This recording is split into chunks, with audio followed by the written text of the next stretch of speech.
Right now, 95% of startups fail within the first 5 years. Now, the opposite is true when it comes to business acquisitions. When you acquire a business that is older than 5 years old and has been cash flowing the entire time, you have a 92% success rate 5 years later after you first acquired it. Now, some types of businesses have much lower failure rates, and we're going to get into 5 that have very low failure rates as ones for you to focus on when you go for your first business acquisition. Let's get started.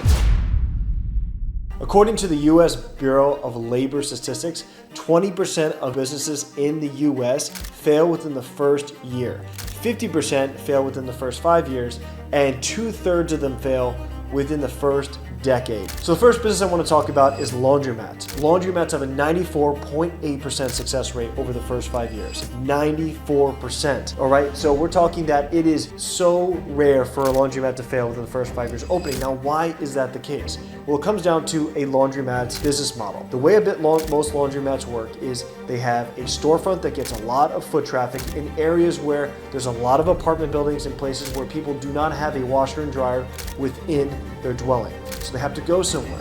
And so a laundromat picks those areas, picks a storefront that has a good amount of foot traffic, and they put machines inside there that are pretty much self-servicing. The person who needs the service walks up, they put the coin in, or the dollar, or they use their credit card, and they're able to get a wash or a dry for their clothes. Now, it's something that doesn't require the owner or an employee to be there to do that. And so it's very hands-off, and many times these equipment are paid for from the get-go or leased over a long period of time, and so cash flow can happen from day one of opening your doors. Laundromats are great business models. Laundromats are also recession-proof. Laundromats serve a class of people that don't have access to a washer and dryer, and that does not change whether it's a recession or not a recession. Their business model is foolproof in that way. As you watch this video, if you have thought of any other business models that you think have a super high success rate, put them down in the comments below. I want to see what you guys have ideas about there, and if I see a couple of good ones in there, I'll do another video talking through those business models and if they really truly have a high success rate. The second is a rental property business. Now, rental property businesses have an 85% success rate over the first 5 years. One of the reasons why rental property businesses are so recession resistant is because it's a hard asset. It's property that you're owning. And not only is it property that you own, but it's cash flowing because you are charging rent that covers all the monthly expenses that you have as an owner, plus some, so that you're making money from that asset. There's also a lot of tax deductions that you can take when you have a property that you're renting out. The tax code has been written specifically for property owners because there's so many different tips and tricks for a property owner that they utilize the tax code well, they can really lower their tax basis. Another aspect of a rental property business is appreciation and being able to leverage the property to acquire more properties. So back to the appreciation. Most properties in the US, depending on where they're located, appreciate at a certain percentage every year. The average has historically been around 3 to 4%. So not only are you making cash flow every month, your property that you bought has been appreciating in value. And when it comes down to it, you can use that property as leverage to buy the next property and continue to build your portfolio.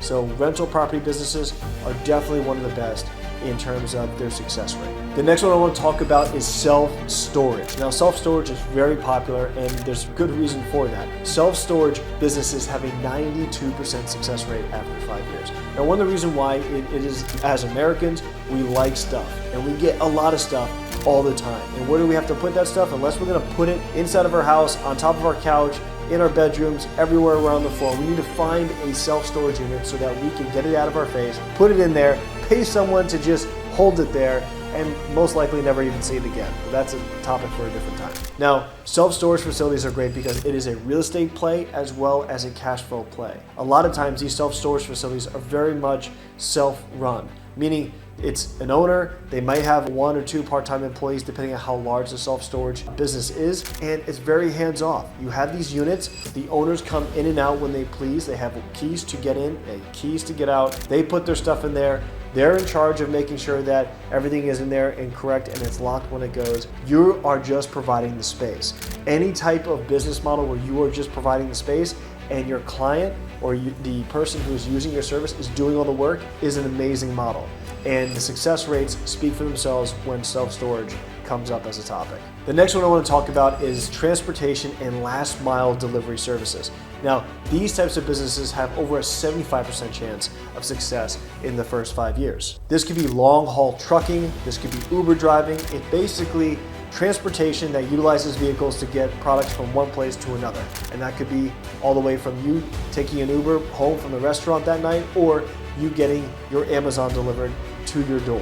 One of the great aspects of these types of businesses is that the vehicles themselves are assets and that they're valuable. These vehicles depreciate as well, so you also can write off that depreciation every year when you're doing your taxes. Usually with this business models, you have lower upfront costs because all you need is the vehicle. And a lot of times, especially for something like Uber, you're already using your personal vehicle to do that. So the upfront costs are less and you can start cash flowing from day one. The last one I want to talk about today is vending machine routes. Vending machine routes have over a 92% success rate over the first 5 years. They have a low startup cost, super simple operations, and it's something that anyone really can get started if they just put a little bit of their mind to it and get out there and try to find a location to put their vending machine in. This is one of the best things I recommend for people who are just wanting to get started but don't have a lot of capital to go out and acquire an existing business. If you're going to do a startup, a vending machine startup is the way to go. It costs very minimal on the front end. You're cash flowing after you have your first machine in there, and it's something that's super simple to operate and super simple to understand for beginners